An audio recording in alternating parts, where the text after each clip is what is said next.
welcome to a Bruceless Survivor 45. So, last week, Bruce was voted out after stupidly not playing his idol. I wish he would have, but, my bigger issue was with the whole cast because they're kind of annoying when they're sitting there rooting, so happily cheering for Bruce to just be gone now. Again, I will continue to state, no matter how many people disagree with me, I think that there wasn't really much given as a reason to not necessarily hate. You cannot like Bruce, but there was this weird massive hatred from everybody that hated. It was weird. Okay, so Bruce, there was some cheering after he was voted out after tribal council, and I had to endure that for a good minute or two. Kind of annoying. Now I am at a point in the game where I don't know if I care who actually wins, but it can still be entertaining, and I did find myself a little entertained tonight, just a little bit. So Survivor 45, Bruce is out, and now the 4 remaining Reba members are in power. They are 4 strong amongst, I believe, 7 now. So we are dwindling in numbers.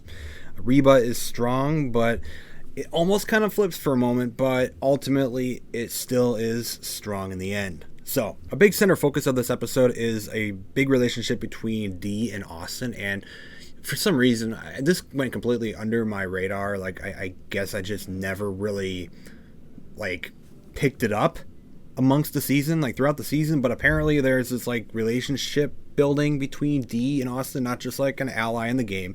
It's almost like a relationship. Whatever, it is what it is. But it actually plays a pretty central focus of the episode. They are kind of deciding in the end there who really is going to be the target to vote out in the end of the episode. So before we even get to the challenge, Emily is actually chosen to go on a journey. A boat comes, they choose rocks. Emily is chosen to go on a journey and basically risk her vote for an advantage or immunity or whatever, and she decides to not. She decides to keep her vote. She tries to tell her tribe that she played it safe and she didn't actually risk her vote. I don't know how many people are actually going to believe that because, lots of people go back and lie. So that was something that I don't know how much worked. But in the end, obviously, if you know the episode, I don't know if it really mattered in the end. But Emily did decide to keep it safe, play it safe.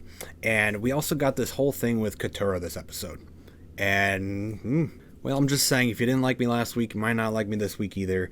I think the whole Katurah thing was okay, and then it went completely ridiculous in an instant.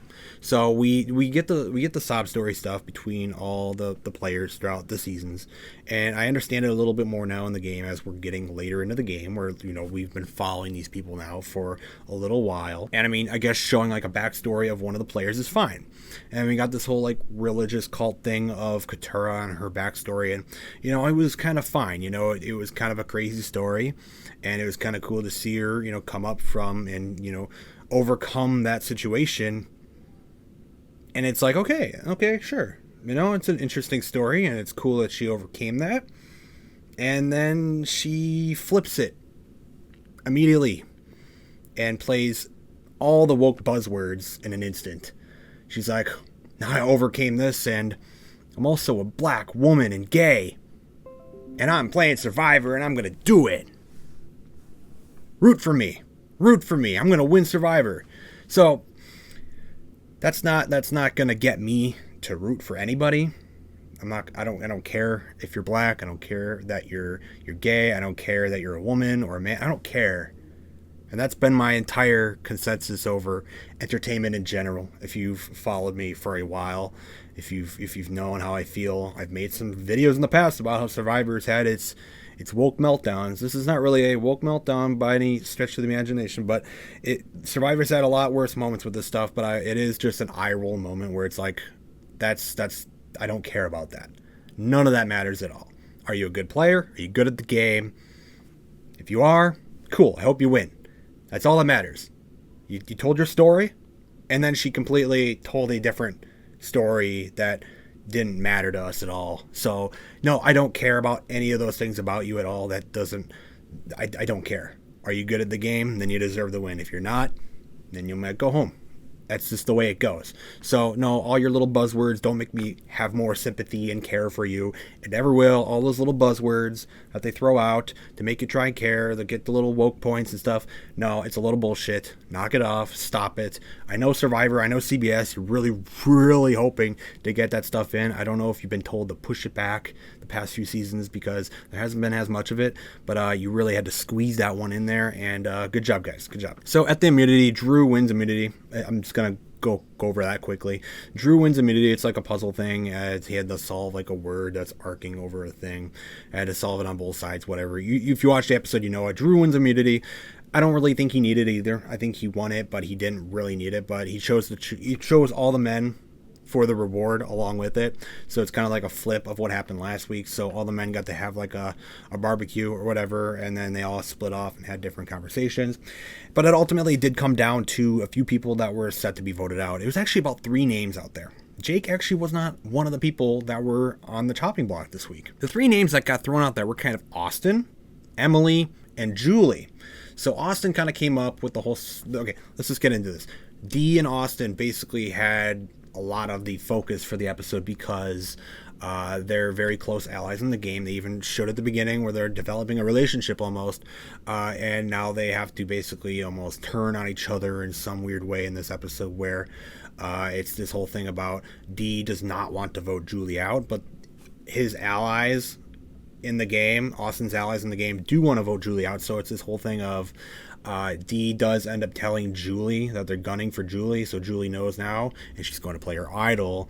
And basically, it creates a situation where Julie finds out that she's the target, so she will play the idol that Austin did give her, but Austin never took it back. So she's going to play the idol, and she will be safe no matter what. So she found out, she intends very much to use it, and then she intends on being safe. And that throws Austin under the bus a bit, because then it's like, well, then what am I going to do? Because I do have an idol that I can still use until next week. Is she going to vote me? They give Julie all the power by telling her that they're gunning for her. Because in Tribal Council, let's just go right to it. Julie, she knows. She knows she's on the chopping block. They know they're gunning for her. And even at Tribal Council, they did this weird thing where they literally showed everybody on the tribe showing their votes before the votes were even read, because it was very clear Julie was the vote. So ultimately, Julie was the vote throughout the whole tribe. But by Dee slipping to her that it was her that was going to go, it completely messed everything up on that plan. Julie played her idol, and as collateral damage almost, Emily is the one voted out in this week's episode. So it was more just Julie's choice rather than like just random almost. It was Julie's choice. They literally gave all the power to Julie because they told her they were gunning for her and she had an idol. So everybody else voted for Julie, and Julie just got to vote out who she wanted. Pretty simple in that sense. But I genuinely did not see Emily getting voted out tonight. I really did see her as becoming one of the strongest players to win the game. I even ended up saying it, I believe, like last week, like she's definitely one of the contenders to win the game, and it's funny how quickly it can turn. So I thought that was interesting. It was a little exciting there, a little bit interesting.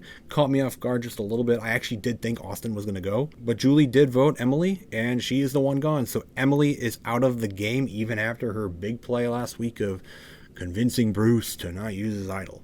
So that's what happened this week. Emily's gone. Big player this season for sure. And that's it. Like, I can't tell you who I'm rooting for. Can't tell you who I'm rooting. Oh, you know what? I have a few people I am annoyed of in this season. Drew is someone I'm annoyed of. Katura has been annoying the whole season. But generally, I haven't found a favorite. And just like I said last week, Dee and Austin, you know, despite this episode was more heavily focused on them finally, but they've just kind of just been there until now. So, I mean, with less numbers, you're bound to focus on them more and more. But they're finally starting to, you know, show them a bit more in the episodes. And I noticed them this week. I guess that's what I can say. But we're down to 6 now. The finale is coming up real soon. Probably like a week or two more. I haven't looked, but yeah, Survivor 45. I mean, I said it last week. I don't know if I have that much investment on who goes. I'm just curious now how it's going to go. I don't have a favorite anymore, but we'll see.